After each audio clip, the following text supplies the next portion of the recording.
Hey everyone, welcome to another edition of the Bolt City Podcast. Dave Palais, Josh Palais, and Mario Heron talking Charger football with you in NFL. Of course, news of what's going on before we get ready for the NFL draft. A lot going on, of course, in the NFL. Again, always amazed that there's always a major news. But guys, the story for me right now is what's going on in the quarterback situation, not only in New York with Aaron Rodgers, but also, of course, with Lamar Jackson. We touched on it a little bit last week, and we were saying, man, there are certain teams that you kind of wonder, would you make a move for Lamar Jackson since, stories have come out that he has demanded a trade. Are you surprised this Lamar Jackson thing has gone this way, or does it go back to what we touched on last week where it feels like it's collusion more than anything else amongst NFL owners? It has to be collusion. There's no way a guy that's won an MVP that has his best football in front of him, as we'd all imagine, isn't getting a contract. This came out last week, or I think it was this week even, that March 2nd is when he requested a trade a full month ago. And this guy can't get anything out there. The owners are getting together, saying behind closed doors, we're not going to offer him a fully guaranteed deal. And it sucks because you always want bad guys to finish last. And Deshaun Watson's a bad guy, and he got a fully guaranteed deal. It just sucks that's happening to Lamar Jackson, a guy that's been doubted on ever since he came into the league. They want him to change positions, even though he won the Heisman, and he can't get a deal when he deserves it. It's really weird that he requested this on March 2nd, and we're just not finding out about it. Like, how did this not get picked up by Rappaport, Schefter, Ari? Like, how did this all miss these three guys? It stayed quiet, and it takes him tweeting it. Also, shout out to all those guys just quote tweeting it and going breaking news. Nice job. Good hard work there, guys. Would really work for that. So like that to me is just very interesting. It's just kind of strange. It's like, why is this just coming out now? And it just really seems like Lamar is out. Like I just don't see any way that he stays in. The owners meeting that happened this past week and the comments from the owners, it was just so out there what was going on. Like, it wasn't like they were hiding it. They were hiding by a curtain. It's like, no, here it is. Reminds me of, I just watched this movie, but it reminds me of the interview. Seth Rogen's naked and he's hiding, and he goes, "You want it? Here it is." That's the owners. They're like, "You want it? Here it is. Take a look at it. This is what we're doing. We don't want to pay this guy at all. None of us want to. We don't want to do these guaranteed contracts. Here it is." And sadly, he's taking a hit of it. So a couple things. One is you just said that, the story didn't come out. It means both Lamar Jackson and the Ravens kept it quiet, right? That everybody was professional all the way around. Lamar Jackson was like, I don't want to embarrass the organization. I do want to change. I want it to happen, but I don't want to be the guy that people look on and go, oh man, this guy now is high maintenance. He's a big trouble. So he kept it quiet for a long time. As you said, Mario, March 2nd is when he submitted the trade and said, I need to get out of here. This is not going to work between the two sides. It's time for me to find another team. And the Ravens didn't do anything, and he kept quiet. What he did, though, he got upset. And finally, enough was enough. And as you said, there was a major meeting, and it was a time where, the owners, coaches, and the coaches were together in Arizona this week. And he released that tweet 4 minutes into John Harbaugh's speech. Yeah. And he timed it out perfect. And he knew exactly what he was doing. Someone let him know that John Harbaugh is going to talk at 9:40 in the morning. And basically at 9:44, that tweet was released. And boom, John Harbaugh was taken off guard of all these questions coming in. And he was surprised. Now, people say, oh, that's a low blow by Lamar Jackson. Well, how long do you want Lamar Jackson to wait? He waited almost a month, and nothing had happened. The draft is coming up. Teams are going to draft quarterbacks that might say Lamar Jackson would be a good fit for us. But you know what? They were trying to play the game with Lamar Jackson and maybe leak that story later on after people have made plans for their future and wasted picks. He knows a team, let's say, like the Colts or the Panthers, anyone else that sits there and says, we want to make a move, and Lamar Jackson's no longer available because the Ravens kept it quiet. I don't blame Lamar. People who are Ravens fans will say, Lamar played dirty. He put the Ravens in a bad hole. At some point in your life, no matter what, if you're a team player and especially under contract, you have to look out for yourself. And he to me was trying to still worry about the team with the Ravens, even though they weren't helping him back. A couple things people will argue with us three, as far as, we all say there's some collusion going on. But the one thing we touched on also, more than a month ago, was that the Browns messed this entire thing up with the guaranteed contracts. And that's where the collusion starts, as far as saying we can't get in the habit of guaranteeing contracts. You can sit there and say maybe once that hey, the Browns gave Deshaun Watson all this money and guarantee no matter what happens, he's going to get his $230 million. But if we make this a habit as owners, we're messing up the game. That's not how it works. We have these players under our thumb. Why would we give them any wiggle room at all? And so Lamar Jackson wants the guaranteed deal. So how many teams say, you know what, he's such a talent, he's worth it? Or teams go, you know what, he has a history of being injured. I agree with Josh now. I'm not an NFL exec. I think his best years are ahead of him. But if you're, let's say, the New York Jets right now, who are very close to finalizing a deal for Aaron Rodgers and everybody expects it to get done, let's be honest. Who would you rather have? You'd rather have Lamar Jackson over Rodgers for the fact you look at the age, right? And Aaron Rodgers is a loose cannon. He could retire after 1 year. Why wouldn't you want Lamar Jackson for 10, 15 years? So the Jets right now are the first team that jumps to mind, right? Saying you're the guys that should tell, hey, man, guess what? We signed all the guys Aaron Rodgers wanted, but now we don't want Aaron Rodgers. Lamar Jackson's our new focal. Why wouldn't you do it if you're the Jets? Why wouldn't you do it if you're the Commanders? You made a great point a couple weeks ago. Dan Snyder's probably on the way out. The biggest FU you can give to the rest of the NFL is sign Lamar Jackson to a fully guaranteed deal. It would be great. It would make me a fan of the Commanders. If they did that, I would be so happy. It'd be the greatest thing in the world. But going back to what you just said, if you're talking about the best quarterbacks in the NFL, Lamar Jackson's top 6, 7, like he's in the conversation as one of the top quarterbacks in the league. It's a quarterback-driven league. The Ravens gave him nobody to throw to besides a tight end in his time there. And don't tell me Marquise Brown is an elite wide receiver, okay? Don't ever say that. He's the number 3 with the Cardinals, and you're trying to say, oh, he was the guy that Lamar Jackson was throwing to. Dude, the guys – I was taller than Marquise Brown when I was in 5th grade, and that's not even a joke. That's actually the truth. Don't even tell me that he ever had a receiver. I want to see him go to a team like the Jets who have, got pieces around him now, and see what he can do. Even if you went to the Commanders, they have guys over there that can catch the ball. They're more likely to score than guys on the Ravens. On the Ravens, it's like a who's who. Who is Lamar Jackson actually throwing the ball to? So that's the thing I want to see is where he actually ends up. I'm super excited to see where he ends up and what the possibilities will be. The other thing, too, I love about Lamar is he's not a QB that we've seen on NFL Network daily radio going, after a game, well, I just need this. I need that. I need, I know we're talking before the show, LeBron's number 1 athlete, great player and everything. But like in interviews, he just says it. Yeah, like I like my teammates traded. Yeah, I need like a little bit more help. Like he just says it how it is. And it's very funny. And I love every part of it. And it's the greatest thing about LeBron that he does. But like Lamar doesn't do that. Like you don't really see him complain about that. You don't really see him throw guys under the bus. He's a very real person. He doesn't do that at all. So that part to me, it's like, why is this happening to him? I think there's a lot of great options out there for him. My dream option would be honestly the Patriots. I know you guys have probably heard this. The Robert Kraft said Meek Mill texted him, which one, just picturing Meek Mill and Robert Kraft hanging out is very, very funny. I imagine they have tons of talking about, with similar backgrounds and come-ups and everything like that. So I'm pretty sure they have a lot in common. I love that. The Patriots would be a fun one. I think Mac Jones is just not it. Now, Patriots like, oh, we're not going to pursue it. Who knows? It's Bill Belichick. Who knows what he's going to do?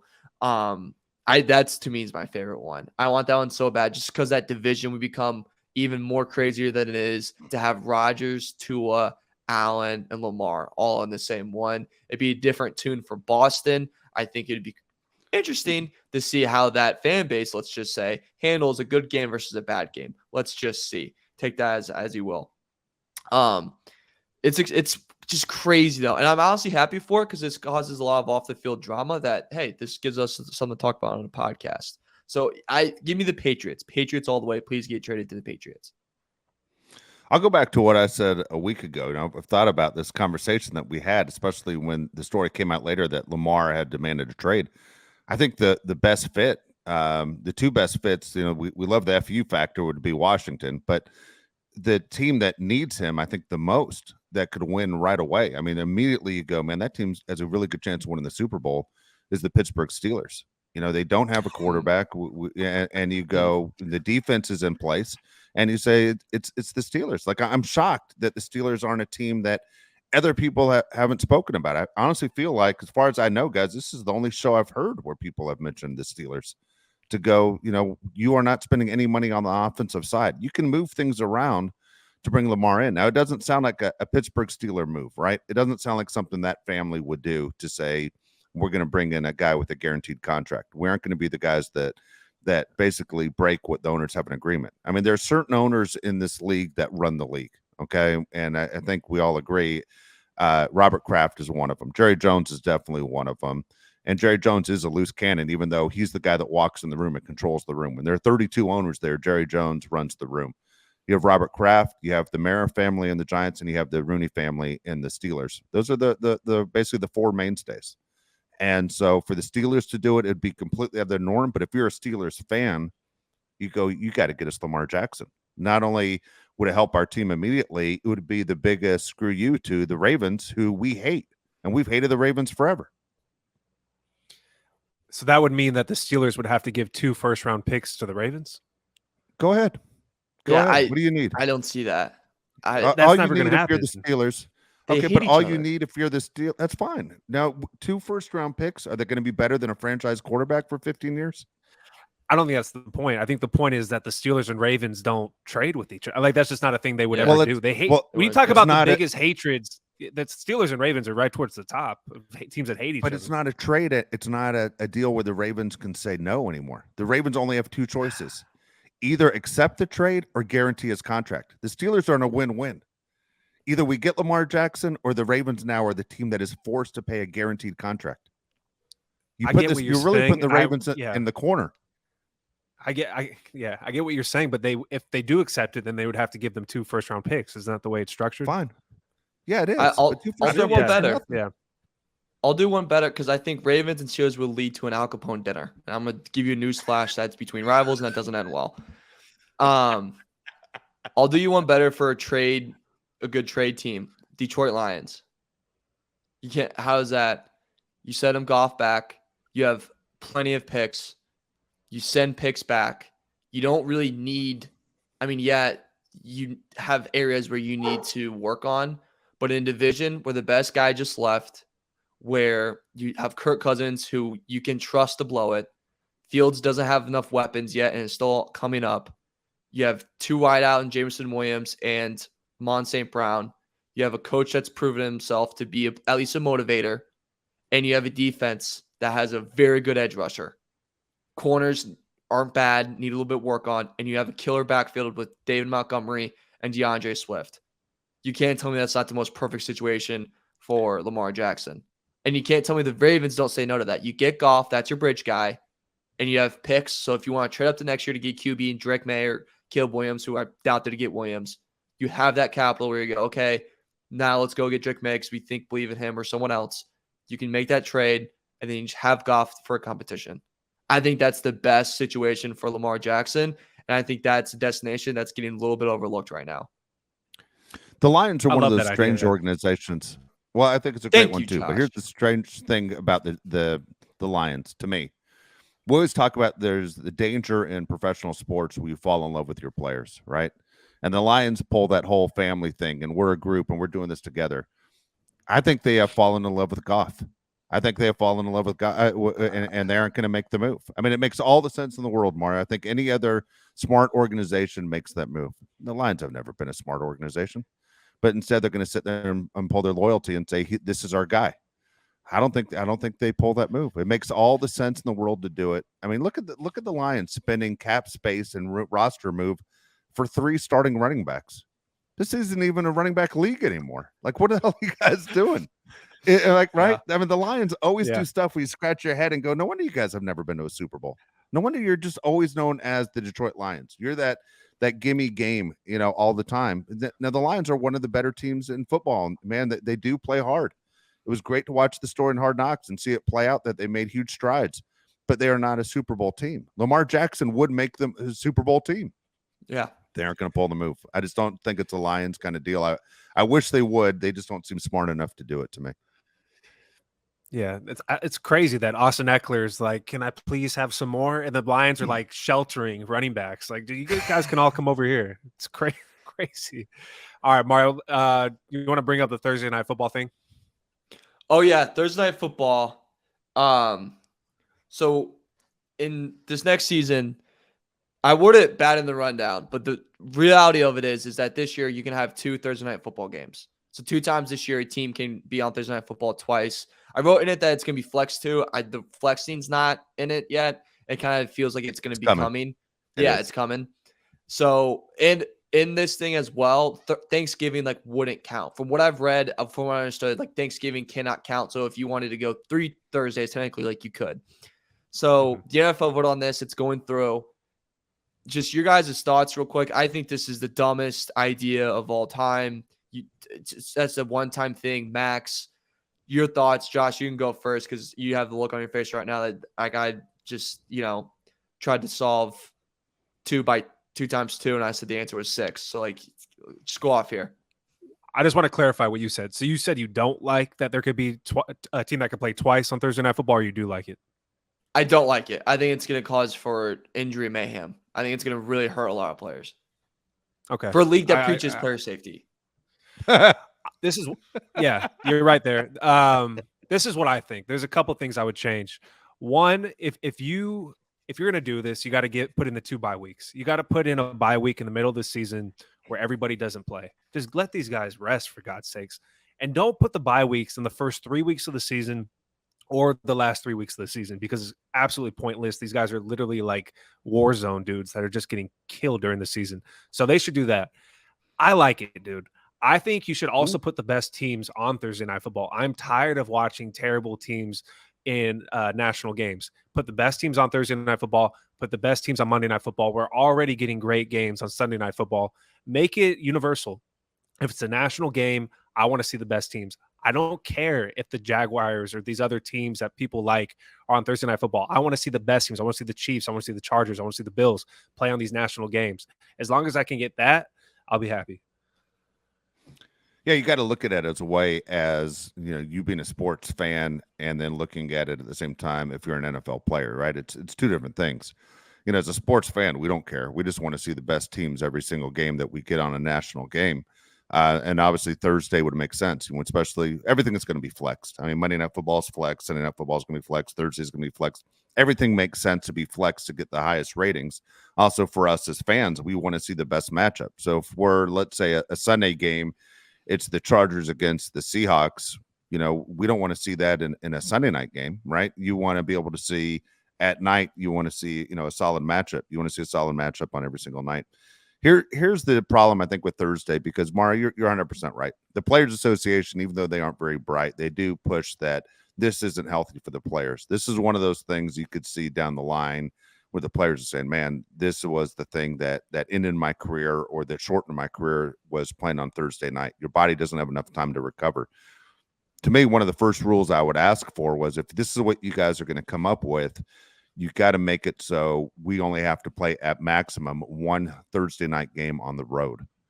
And I know that'd be tough schedule-wise, but when you play a Thursday night game, you're losing, not only is it a short week, but you're losing a day of practice for travel. Like some teams, you think about it, you're getting 0 time to prepare for a matchup. It's an all-in gamble. If you're a franchise, we get the win or we get the loss. Now we have 10, 11 days before our next game. But if we take the loss, that wasn't good. If we lose a player or lose 2 players, that wasn't good. So, there's so many different questions from the organization point of view. What's the best route to go? You want to, entertain the fans, but at the same time, you're looking out for your franchise. If you're an owner paying somebody millions of dollars, you don't want to lose a player on a Thursday night. I love the fan aspect, because that's what we are. I mean, nothing else seems to matter to us until, guess what? Austin Eckler gets hurt, until Justin Herbert gets hurt, and you lose someone that you go, man, we need that guy for the postseason. Then you sit there and say, man, this was a horrible idea. But otherwise, you're all in until it's your team, kind of a deal, right? So the whole idea of these Thursday night games, and even to bring it up, just seems like, man, yeah, I didn't, you guys are really, really pushing the envelope here. Thursday night, we talk about CTE, and when you said the player safety, that's hysterical, because we all know they don't care. They just straight out don't care. It's all about pocketbook money. So 2 seconds ago, we're talking about guaranteed contracts and why owners don't want to pay for guaranteed contracts. And now you're hearing the stories this week that the Commanders, one way or another, are going to be sold for more than $6 billion. They have 2 groups that have already submitted proposals for more than $6 billion. That's up more than $1.5 billion from last September when the Broncos were sold. There's a huge amount of money to make owning an NFL franchise. So the owners can sit there and play the game all you want, but guess who can't play the game forever? It's the players who don't have guaranteed contracts and their lifespans are shortened. And you're putting health at risk by these guys, and it's always the secondary thing. And this is where the players mess up all the time. You have the wrong representation in these meetings defending your health, your body, your future. I think it's also too, Josh, you mentioned the 2 bye weeks. I think if you put that in, you have to do the bye weeks. Have this team, whoever's playing for the second time on Thursday, both those teams bye after that. Like, you figure some way to let these guys recover, because then you don't want, like you mentioned, Dave, you don't want a bad product and saying, all right, we're going to have this Thursday night football game. It's going to be Titans and Jaguars every year, Thursday night football, Titans and Jags, when the Jags stunk. And you're like, I don't want to watch this. Yeah. But it's also like, to the point, it's like, what if it's, Chiefs and versus Niners. Okay. But we're going into that game and they're like, oh, but since it's a short week, no Bosa, no Kelsey, no Debo. And you're like, oh my God. So it's the second unit that's all going to be out there. Then the product's not good anymore. Then it's just a coaching chess match. And it's just not very entertaining. And the average viewer is not going to care. The betting's going to go down because no one's going to bet on. Fantasy football is going to be a freaking nightmare. Like, there's little markets that as a fan I think of, and maybe it's bad that I think of gambling right away, but it is what it is, and that brings in money, and that's going to go down a little bit. So I think you got just kind of that aspect of it. I'm kind of, what are we doing?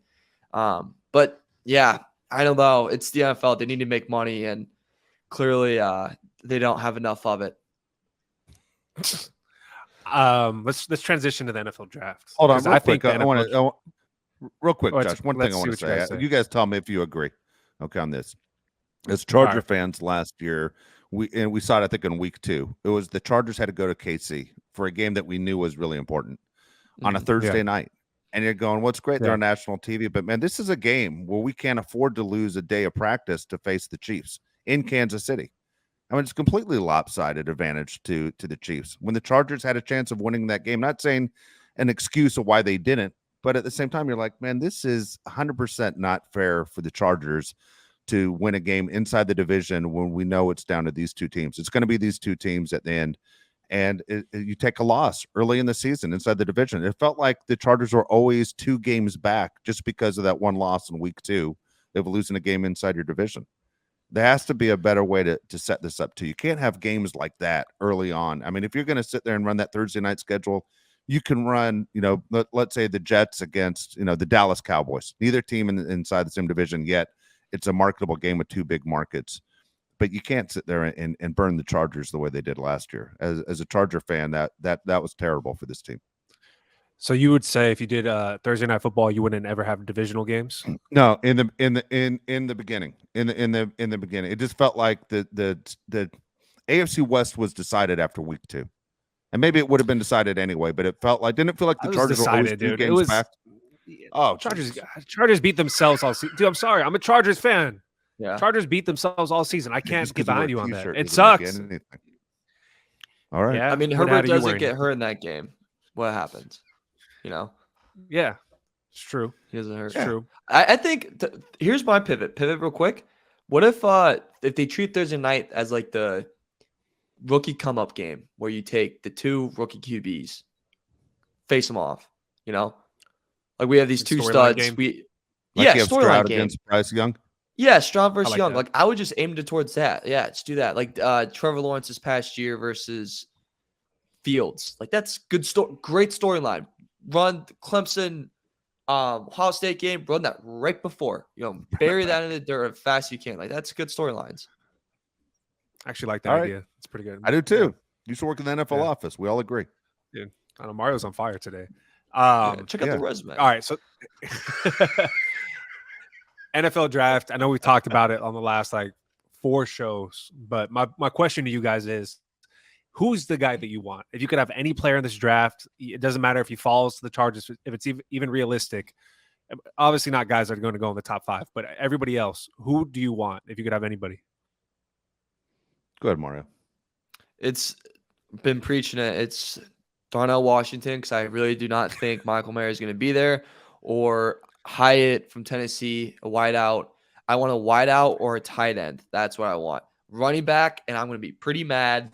I don't know what I'm going to do. I'll think of something I'll do on air for us that if it happens, I don't know. I don't know. Maybe I'll have my nephew kick me in the nuts. I don't know. Like something Why don't you like want those lines. Because why don't you want a running back? it's not as important as a tight end. If we're going to sit here and say there's a generational tight end, and I'm looking at a mock draft from NFL.com, and it says Michael Mayer is falling all the way down to, what was he taking at? 29. My notes. To 29. If he's going to fall down to 29 and we're going to sit here with our thumbs up our ass and take a freaking running back, then I'm going to lose my mind. Don't say generational position at a position that we need, and he falls to us, and we go, no, I want a running back. We're not going to do that. That's stupid. Okay, and not smart. I'll play devil's advocate. People think Bijan Robinson's a generational running back. So if both guys are available, you'd rather have Michael Mayer? Yes. Running backs, there's a tree outside with apples. My apples are really good inside too. Go get another apple. That's just what it is. Okay, well, Austin Eckler's on the last year of his contract. He might be gone after the season. Even if he isn't, he's old. We're going to need a running back eventually. Bijan Robinson's right there. I don't know. But you can get anyone, and then you have a tight end that is going to need a lot of money that you're paying on a rookie deal. I'm not saying you're wrong. Yeah. I'm saying you're right. But if they get Bijan Robinson, you can't be that upset, dude. The whole season we preached that there's nobody behind Austin Eckler. Isn't that something we all said? We're saying Joshua Kelly sucks. There's nobody. Sony Michel sucks. There's nobody to spill Austin Eckler. It was almost like when Austin Eckler's out of the game, the whole defense can focus on everybody else because the running back's not going to do anything. I would like the idea of having a second running back. I would like the idea of having Michael Mayer more than having a second running back. I agree with you, but I wouldn't hate the pick. I wouldn't hate it that much. Okay, but to your counterpoint, what do we say too? Everett's not a number one tight end. He's a 2. Yeah. And then who do we have to rely on in the passing game? Because Allen and Williams are going to get hurt at one freaking point in the year. Yeah. We can't do dump downs I think anymore. you can get – I agree. If Michael Mayer's gone, I would look at getting a tight end in the second or third round. I don't know how many good ones there are. Kincaid's out there. I don't know if he'll follow the Chargers. But I don't know. If Michael Mayer's not there, I'd consider taking Bijan Robinson. Okay, so it's funny. We had this conversation, I think, last week, guys, about why you don't draft a running back in the first round, right? Because you're stuck having to offer him a second contract. And that's where teams like the Dallas Cowboys got into trouble. The key thing they say is do not take a running back in the first round because you always are going to have to offer a second contract if the guy's doing anything. And it's a second contract where you don't get your money's worth. So Bijan Robinson by far is the best one. Problem is, do you take a chance of putting yourself in a situation that the Raiders are in with Josh Jacobs, the Cowboys are in with Ezekiel Elliott? Because even if the Raiders signed Josh Jacobs because he played fantastic when they told him we weren't signing you, they're stuck, The Titans, for instance, when they grabbed Derrick Henry, they grabbed him in the second round, and it worked out well. The first round contracts are really tough on these teams. You make sure you have a guy that's going to last for a while. That's the only reason I wouldn't go run Josh. If it wasn't that penalty of because it's a first round pick, that those guys get different contracts, Bijan Robinson would be my guy too, because you're right. You aren't going to be you obviously are not keeping Austin Eckler after this year. For everything they're showing, the Chargers are showing Austin Eckler's not part of their future after this year. So it would make sense that you went with a guy like Bijan. For me, the guy that I would like to see, go ahead. No, okay, so you're probably going to say it right now, but you're probably going to say what you're about to say right now. But if Michael Mayer's gone, then who would you take? What position are you looking at? You're looking at Jalen Hyatt still? That's who you want? Jalen Hyatt's who I wanted, okay? But you just said to me a second ago, if I could have anybody, right? And obviously I'm not talking, a guy that's going to go top 2. But I tell you, the guy I'm curious to watch, and I'm telling if he fell all the way to the Chargers, I would take Jalen Carter.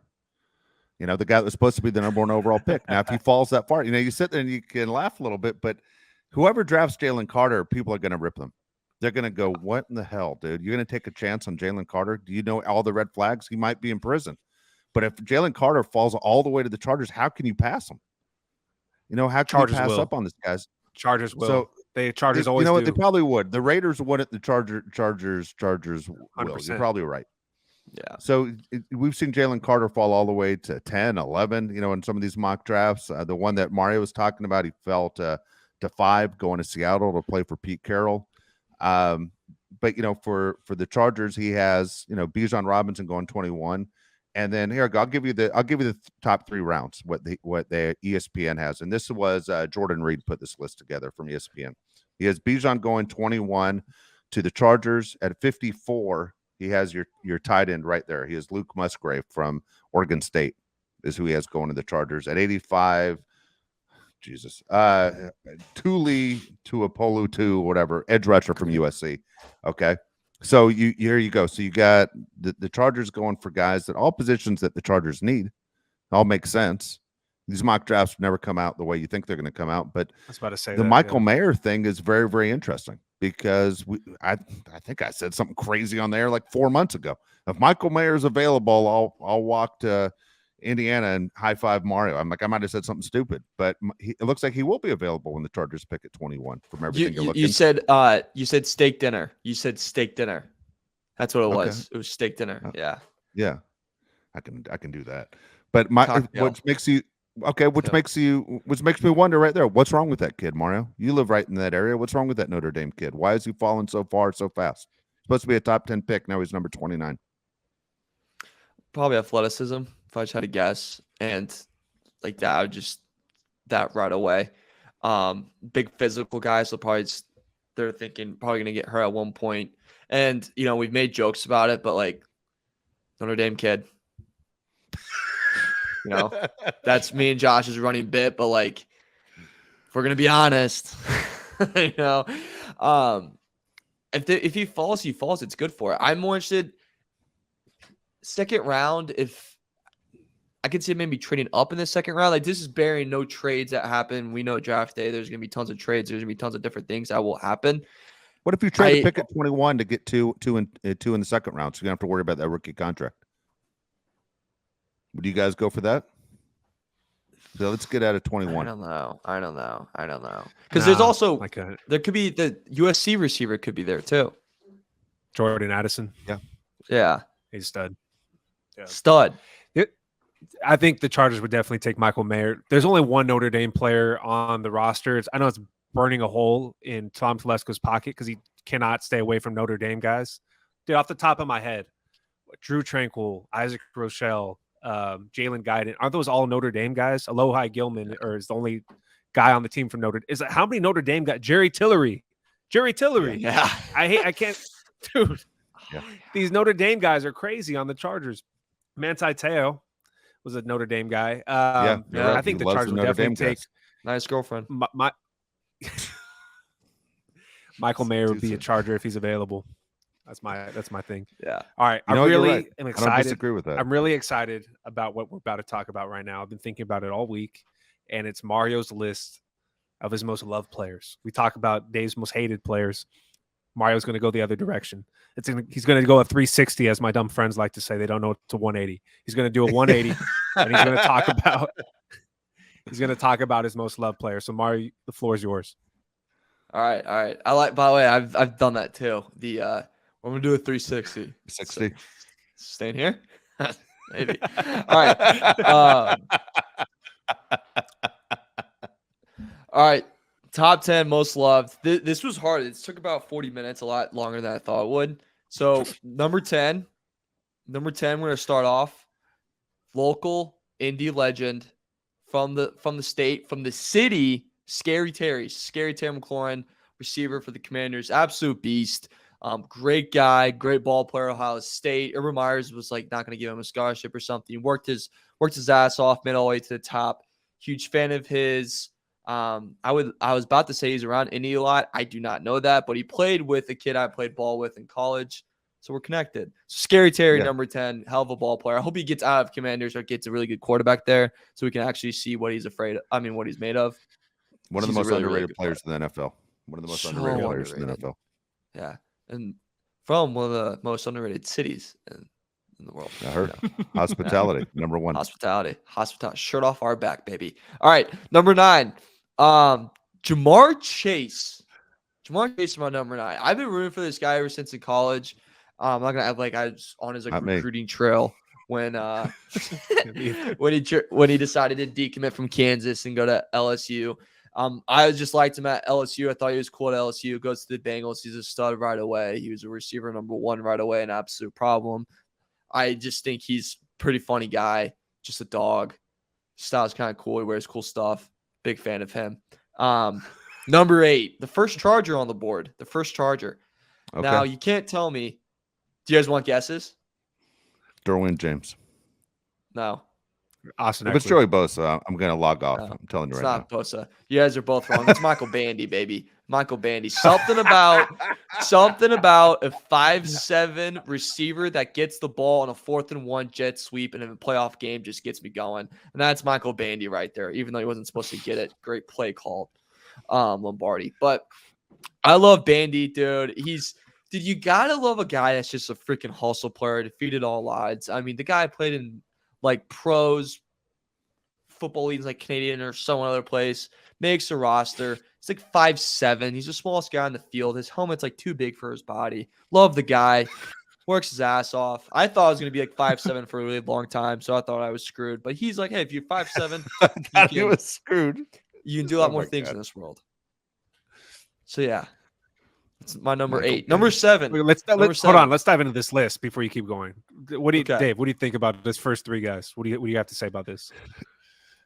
Well, I liked Scary Terry. All right, I do. I believe he's the most underrated guy in the NFL. Maybe overall. All right, solid player. He's really good. Hasn't had a good quarterback. You know, he's been hampered by that.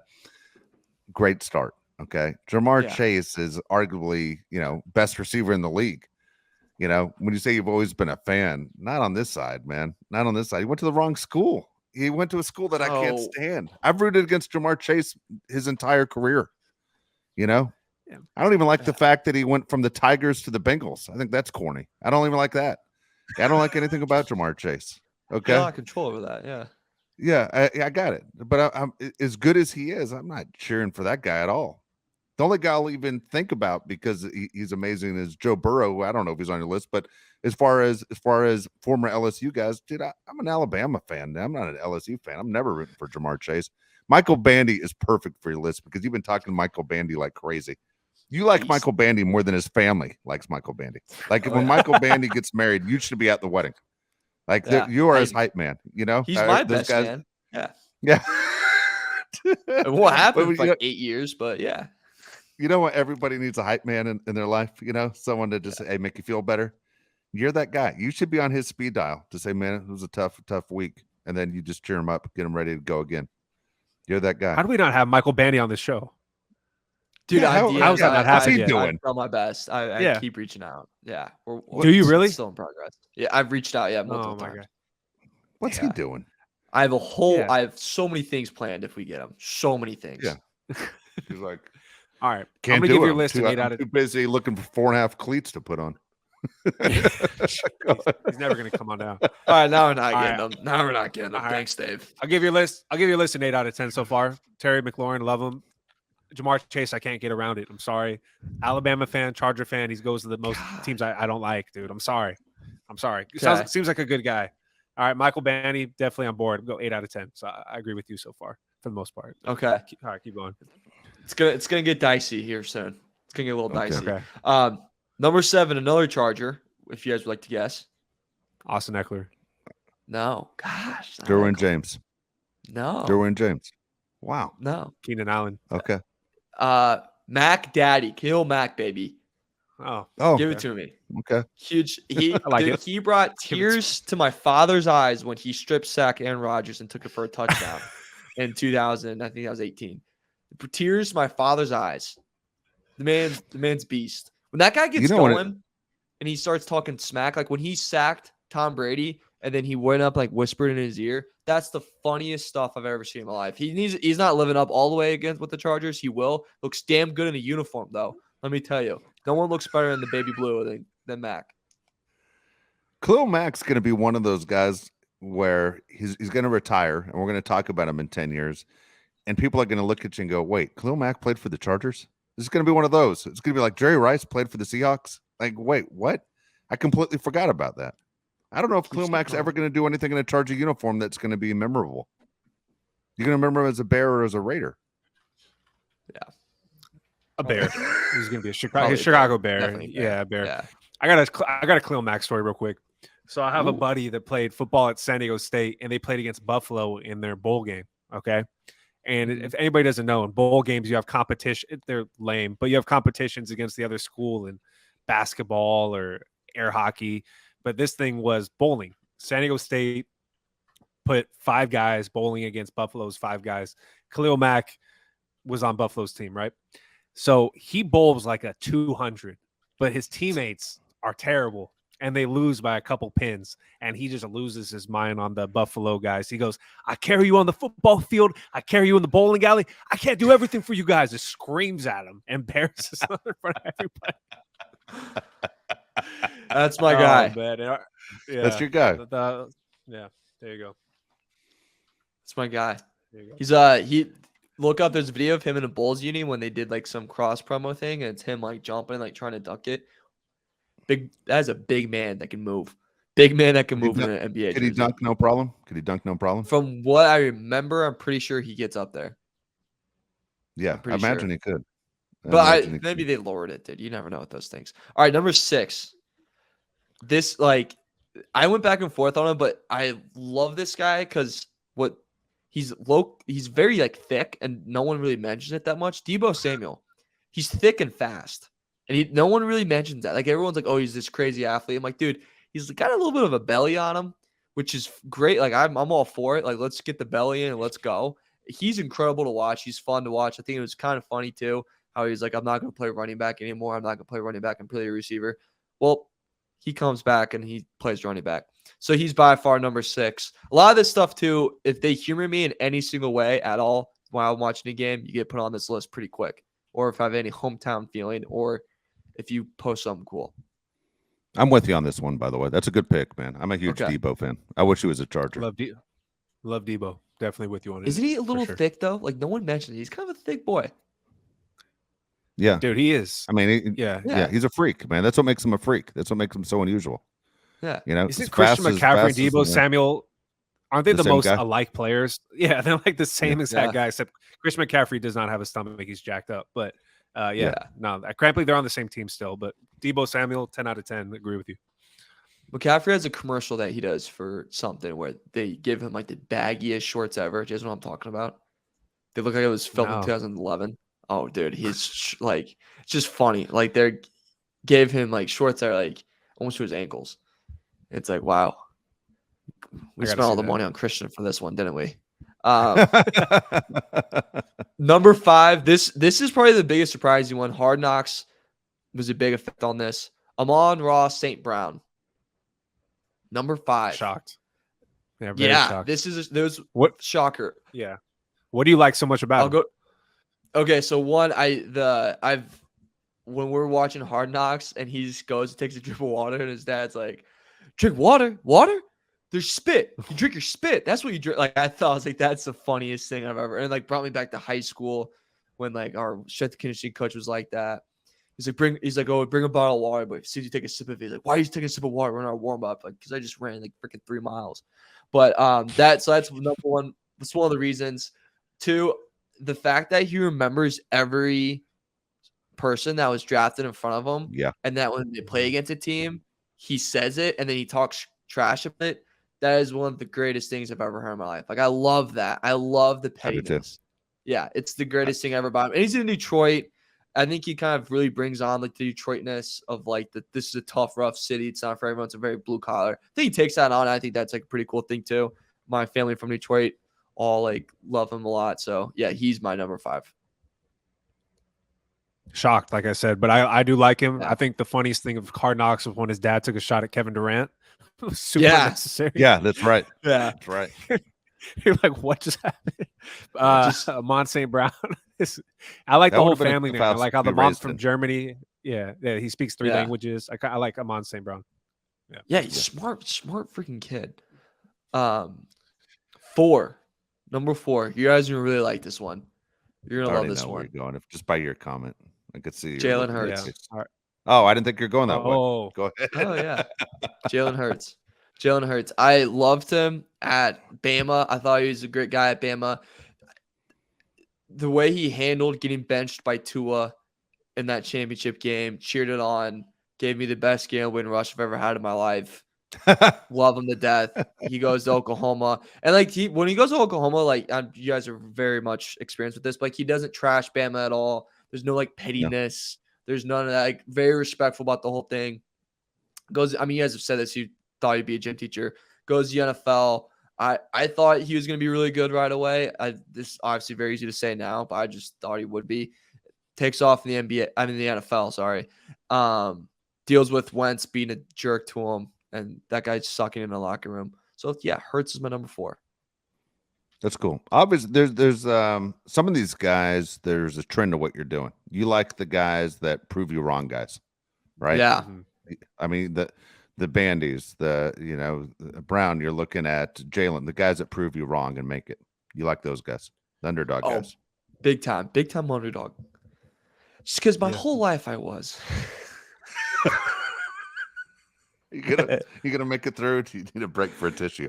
Yeah. All right. Number 3. Now he has guessed that multiple times, and here he is, Austin Eckler at number 3. Squats like the freaking world. Most blue collar of the blue collar. I do my damn job. I'm damn good at it, and I'm gonna go home, and then I'm gonna watch film and do it again. Most likable guy in every interview. Like even in the interview we mentioned last week. Could easily, again, go in a situation of screw the Chargers. I don't know what they're doing. This is just absolutely horse crap and everything like that. He doesn't do that at all. He's very respectful about it. I'd love to play for the Chargers. Love playing for an organization. Hypes up Staley. Like, just handle it in such a professional manner. And he's just blue collar. I'm going to do my damn job. I'm going to run you over. His workout videos are nuts. I like watching those all the time. So I'm like, dude, this guy's a freaking animal. But he's my number 3. Love it. I mean, we're all fans. I mean, the guy's absolutely amazing. Again, probably nationally still underrated. Fantasy football guys know who he is, but underrated for what his career is and where he came from. It's just incredible. We're all fans. I agree with that one. Yeah, he's a great dude. I didn't even know how good of a guy he was till he did the Chris Long podcast, and he's talking about his foundation and everything he does outside of football. Yeah. There's no way you cannot love Austin Eckler, so definitely a big fan of the pig. Oh, yeah. Huge favorite. At number 2, our beautiful son. Our beautiful, beautiful, beautiful son. Great hair, great QB, throws guys open. It's Justin Herbert. Our beautiful boy. There you go. Beautiful boy. God, I love that guy. Those people open. I love the videos that Chargers, they recycle it all the time, but I'm a sucker for it. I love recycled videos. You can recycle so many videos and I'll still get a kick out of it. Of like when they have him mic'd up or he's near a mic and they don't know. And then he like shuts off really quickly and like walks away. I think that's like makes you more likable, a little bit more funnier. He's like, I just don't want you to know that much about me or personal life. There's a rumor that he'd only come on Bolt City podcast and no other podcast. I don't know if that's rumor or true or not, but I've heard the same thing. I heard the same thing. So people, if you hear that too, just spread the word. But yeah, he is my number 2. He's by far my number 2. Love the guy. Gray hair, good guy, good looking. Great guy. No, my number 1, Dave. Jesus, dude. Dave. Oh, Dave. Suck it up, Buttercup. Justin freaking Fields is the number 1 most favorite player. Justin Fields over the last 2 guys you just picked. He is. Well, shut your mouth. It's not about you. So he is. He's directing it right at me. It is about me. Dude, there's something about an organization, like even if this wasn't the Bears, if this was trying to think of an organization that's never had like a good QB, and this is gonna get really freaking depressing. If it's like wow, I'm really gonna have to think here. Can you just help me out here? What's like an orange? What? Jets. Yeah.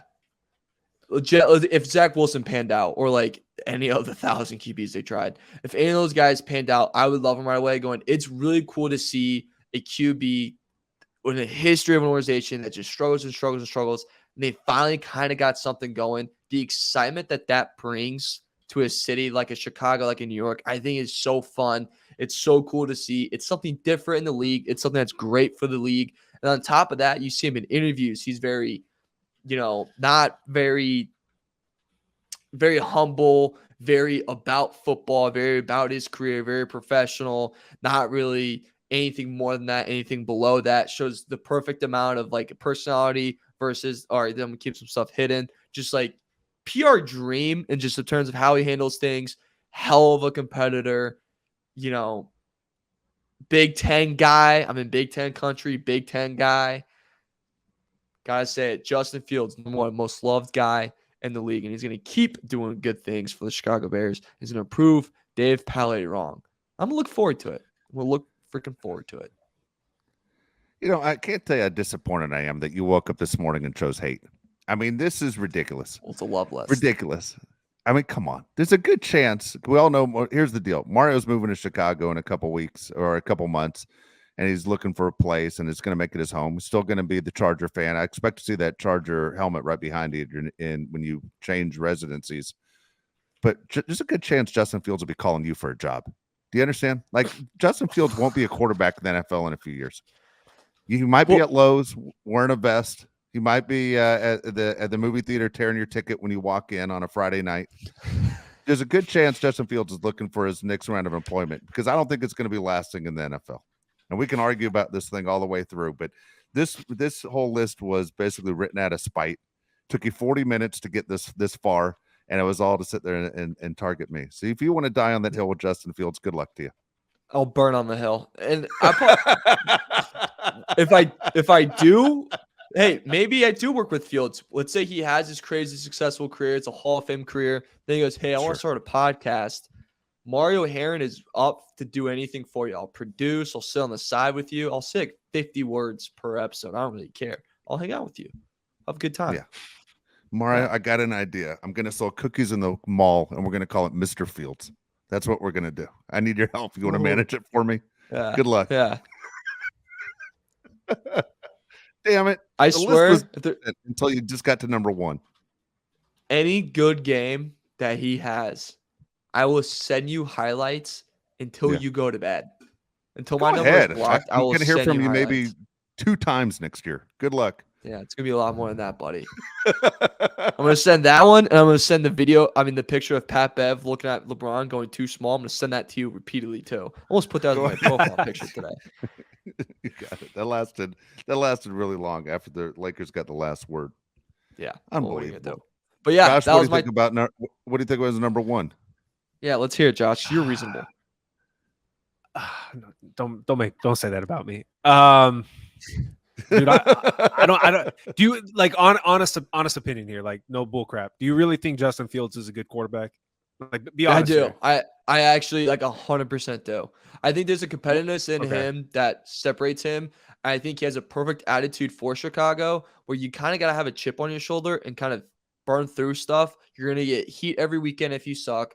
Like Monday through Friday, you're gonna get heat if you had a bad game, which he did this year. He powered through it. He got that at Ohio State, so he comes from a big market team already. That's why Trubisky didn't work. He came from piss poor football program, North Carolina, who will throw you a party if you only throw 2 interceptions. Then when you go to a big city like Chicago and you have one bad game, they're going to tear you apart. He can handle that. He's a competitor. He did good with no weapons this year. He's going to have more next year. He's just going to keep building. Okay, so what does he have to do this year to say Justin Fields had a good season? Record-wise, stats-wise, what does he need to do for you? So I still don't think this is obviously a playoff team. Like I wouldn't say that. I would say almost every game this past year, the Bears were competitive, right? Like they lost the games, but they were competitive. Go just above 500. That's my thing. Is go 9-8. That's fine. That is, I think, realistic with just the talent that's around. I think you're gonna get in a division where you play Vikings twice. That's 2 hard wins. And one's probably a guaranteed loss. Lions, that's 2 hard games where it's probably one's going to be a guaranteed loss. Packers, you got to steal one. So I think realistically with their options of what they Packers. have. You just sweep the Packers. You got to sweep the Packers. They have Jordan Love. Jordan Love's worse than Justin Fields. Defense is still pretty good. Dude, I'm saying this. Jordan Love's terrible. But I'm saying this too with not fully knowing what type of coach Flus is. That's my other thing, is I don't know how good Eberflus is. Like we really don't know. Hey, Justin Fields is playing the Chargers in LA this year. Are you going to go? I'll go. Yeah, you coming out? I'll go And at every touch, I'll wear a Chargers sweatshirt, but every touchdown he scores, the sweatshirt's coming off. And I promise you, on my Poppy's grave, there's a Justin Fields jersey right under, and it's going to be 2 sizes too small. It's just to rub it in Dave's face that a little bit more. Might be tattooed on my freaking body. If Michael Bandy sees you wearing a Justin Fields sweatshirt, it's over. Here goes that friendship. It's Hey, good list overall. Hey, good list overall. it was a good You know, list. 9 out of 10. couple are iffy. Yeah, 9 out of 10. Couple are iffy, but overall, you pass. Actually, you got an A. You get 9 out of 10. So good job, man. I'm really proud of you. Only I've got 40 my minutes life. well spent. Yeah. Unbelievable. Odyssey's going to get charged for that 40 minutes too. Hold on, real quick. All right, before we sign off, I got to ask you this question. My head's spinning. Justin Fields, is he the 3rd best quarterback in that division? Second. You put him ahead of Goff? Yeah, put him ahead of freaking Goff. Josh, do you put him Yes. ahead of Goff? Goff's the best quarterback in that division. Do you put him ahead of Kirk Cousins? I don't know. Nah, Kirk Cousins Cousins also also has- I put Fields 3. Cousins Three. has Fields is Justin 3. Jefferson to throw to, though. Okay. This guy you can throw a guy in triple coverage. You can freaking catch it. We're going Goff to had count like a that in really a good play? season last year. Yeah. I'm gonna look up Goff stats before we get off, just to make sure I'm not Yeah, crazy. go He had ahead. 29 No, touchdowns Goff and had a 7 good- interceptions. Yeah, he had a good year last year. Okay. Well, when Golf bounces back this year, playing sucks. You have I my know, number. you obviously hate Goff. You already traded him away for Lamar Jackson earlier in the show. Yeah, it's a great trade. Okay, if that trade happened, the Bears going 9-8, I would maybe dump that down. Because I think maybe they could steal one home at Soldier just because the Lions would struggle. But if they Yeah, I take agree. then that, yeah. I agree with that. Oh boy. Oh man. All right, there you go. Josh, you have a list coming up next week? Got it ready to go. I'm already ready. Okay, good deal. Yeah. All right. Ooh, We'll have the good new tease. list. Oh my gosh. We'll pull up someone else's mock draft too. I want to see exactly where these so-called experts are on their draft picks and where the Chargers are actually going to go. All right. So we'll Experts be my back ass. next week. Next week, what? They'll get it all wrong. Yeah, experts my ass. They're going to get it wrong every year. Every year they get Yeah, it they wrong. do. Even the guys that tell you they study, they have a formula. It's all crap. They're lucky Yeah. if they get 25% of the picks right in the first round. Just They don't. remember that when you look at They mock don't. drafts. Yeah, Dude, Mel Kiper averages 4 right per draft, and that's all he does. he's the worst, dude. He's Yeah. literally the worst. Yeah, And in their defense, it is impossible to predict. NFL That's your only especially. job. You have one But it's job. okay, but that's like a college basketball guy, like with a bracket. Yeah, I got It's it. like, Well, dude, you're that's still gonna another suck. issue. Think about it. The college basketball bracket is meant for all 4 teams to end up in the Final Four, right? All 4 number ones end up in the Final Four. Every top seed should win, according to these experts, and yet it never works that way. So how good are these guys at their jobs? I mean, there's not one team in the top 3, and this year, everyone who picked a college basketball bracket who gets paid by a major company should all be fired.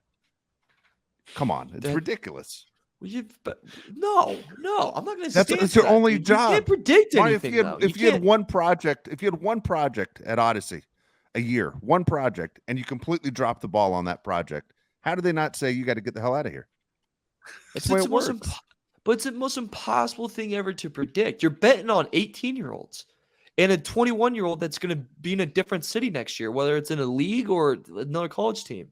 It's the most unpredictable time to ever predict college basketball. Guess what? 37 people out of over 2 million brackets filled out.